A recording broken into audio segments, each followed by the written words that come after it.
Ix-xahar ta' Ġunju kien wieħed ta' suċċess kbir għas-sit tagħna netnews.com.mt jekk kif kompla jikber fil-popolarità tiegħu bin-numri juru interess qawwi fil-kontenut li qed nippubblikaw minn ġurnata l-oħra.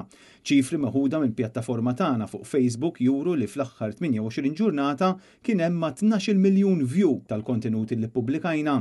Dan jinkludi mhux biss artikli imma anke filmati, intervisti, reels, ritratti u anke stories li nippubblikaw minn jum għal ieħor.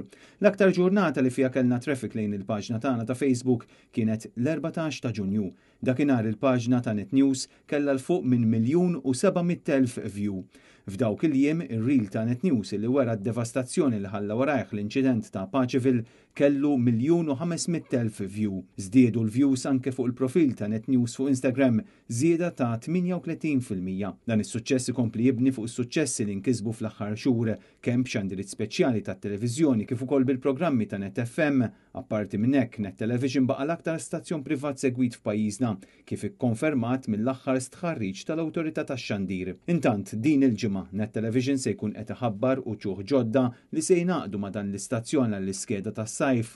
Dan fil-waqt li anke fuq Net FM se jiżdiedu qatt ta' preżentaturi li se jżewqu l-iskeda preżenti.